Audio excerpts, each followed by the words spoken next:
Hello everyone and welcome back to my channel. Today's video is going to be doing some blacklight art. So grab your kiddos and get ready to get steamy with some great science activities.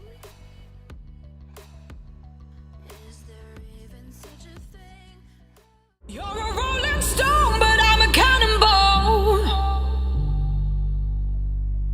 You're not fooling me, not fooling anyone. Hi everyone and welcome to my channel, The Steamy Mama, for all things motherhood and education. Today is the very first Get Steamy video and I'm so excited to share with you. Today we're going to be doing blacklight art and it's a fun project for you and your kids, especially with Valentine's Day coming up. So please, I hope you'll join me, and the first thing we're going to do is gather supplies. So the first thing you're going to need is laundry soap that has a bleach alternative or a color enhancing substitute. I'm using Tide with bleach alternative, but again, you can use any type of laundry soap that has a color enhancer or a bleach alternative. The second thing you're going to need is cotton swabs. This is going to be for your kiddos to draw with when they use this as the ink. And then lastly, you're going to need some type of paper. I highly recommend using note cards of some kind. I've tested all kinds of paper in my class with this activity with kids, and note cards really are the best. They dry the best, they're not an overwhelming workspace, and they're easy to hang up, and they're a little bit smaller than a giant piece of paper, so it's good for you too. And then the last thing that you're going to need, which you probably don't already have in your house, I feel like most people have all this other stuff, is a blacklight of some kind. So this one is a Blacklight Flashlight. You can order these on Amazon. They're not super expensive. I'll put some links below to some options. Or you can go to any local hardware store and get a blacklight bulb for about $6 to $9. And just put it into a desk lamp like I've got right here, just for the activity, and then switch it back to a regular light bulb. This is my preferred option. I think it gives you a little bit more and better light, and I think it's more fun. So, once you've gathered all your supplies together, let's get steamy. Once you have all your supplies, the first thing you're going to do is to get some of the detergent and put it where your kids can get it. You want them to have enough ink or detergent to really kind of play with it. I just pour it in the cap, but if you have a bunch of kids, you might want small containers. Little cups for mouthwash work great for this, or the little tiny containers from the dollar store that come in the 10-pack to hold candy are also great. You're going to go ahead and give each child a Q-tip, and then they're going to dip it into the soap. Have them kind of swirled around, and you're going to want to model this for them, what to do. And then let them create and draw. They might want to draw hearts. They might want to write their name. And you can see right here, it's really hard to see. That's okay. In fact, that's really fun, especially for really little kids. They like that they can't see it. Encourage them to keep drawing with it, even though it's hard to see. It's like invisible ink. You're going to have them kind of put that over to the side. I just laid out a piece of fabric right here. You could use a paper towel. And then you're going to turn off the light. So this is going to go low light. I hope my camera can handle it. And then turn on your black light. And you can hopefully see it. And you can see even the part, doesn't show up great on camera, even the part that I couldn't see when the light was on, you can see now, which is really cool. So let's first talk requirements for this activity. I'm not going to tell you a certain age limit because some kids are more advanced than other kids in certain areas, especially things that they're excited about. So I don't want to tell you anybody who's 3 can do this, or anybody who's 4, or anybody who's 7 or 8 can do this. I want you to decide what's best for your family or your students.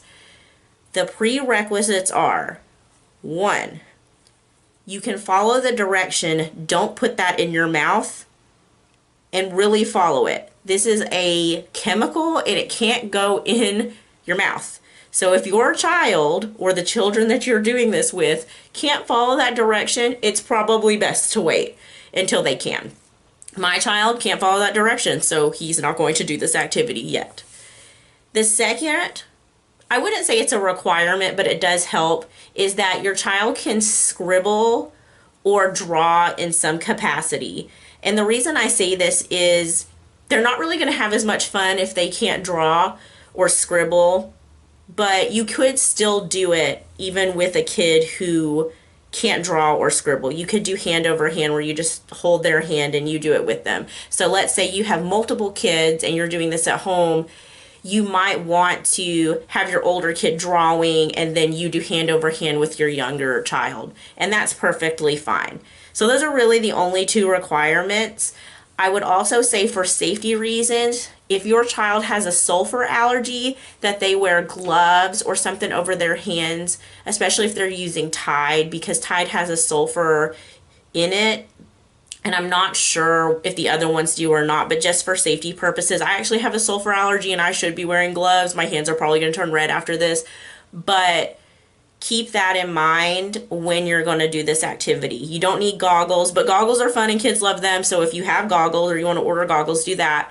But really, that's all you need is the supplies I mentioned earlier, and those are the two prerequisites. Now let's talk about what I like to call the reluctant steamer. The kid who doesn't really like sciencey things or feels uncomfortable because they're afraid they're going to mess up. Some good things you can do with this activity for that is you can draw with pencil on the cards first and then let them draw over what you drew and then erase what you drew and let them see it. This gives them something to do and they don't feel as much pressure to fill the space. So I find that that's really, really great for kids that are kind of reluctant to do this type of things with this particular project.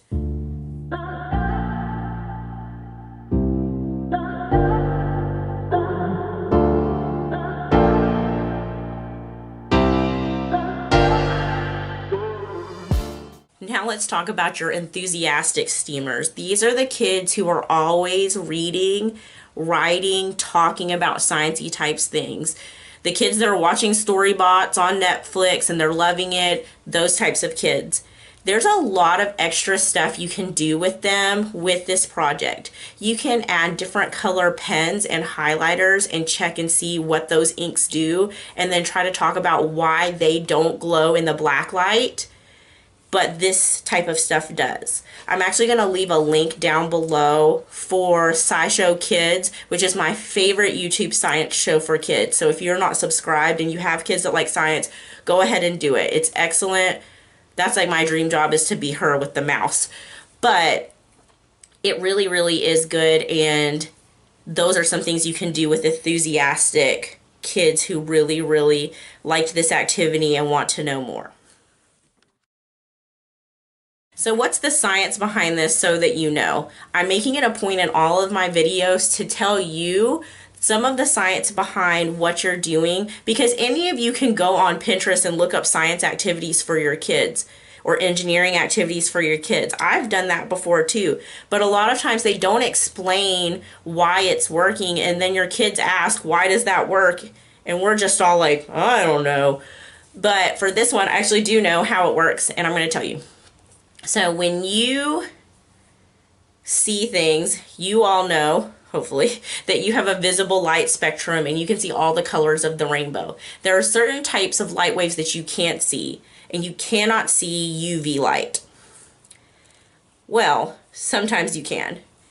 There are a certain type of chemical compound called phosphors. You find them in fluorescence and actually in these things with bleach alternative that enhance UV light, and it makes it seem like it's glowing to you, which is actually why they put them in there in the first place. So when you go outside, you think your clothes are really bright, and you're like, oh, my clothes are so clean. It's really just a science trick on your eyes. Your eyes don't normally see UV light, and they're not really seeing it in this capacity, but it helps reflect it in a way that your eyes see a little bit better. Black lights are concentrated UV light. So when you turn the black light on and it has this ink has all these phosphors in it, it's popping and it's glowing. So if you decide to do the extension activity with your kids, that you do different types of pens and highlighters, you'll notice the highlighters glow normally. It's because they have a different type of phosphor called a fluorescent in them, and that will allow those to glow as well, which is really, really neat. But typically, like I said, your eyes can't see UV light, which that's probably good because everything would seem like it's glowing all the time. But these types of products really allow you to kind of see it and let it pop. Thank you for stopping by my channel, and please, if you like this type of video, let me know by liking it, subscribing, and ringing that bell. I really appreciate you stopping by. Leave me a comment about videos that you'd like to see more of, and let's stay connected. Follow me at the STEAMy Mama on Instagram.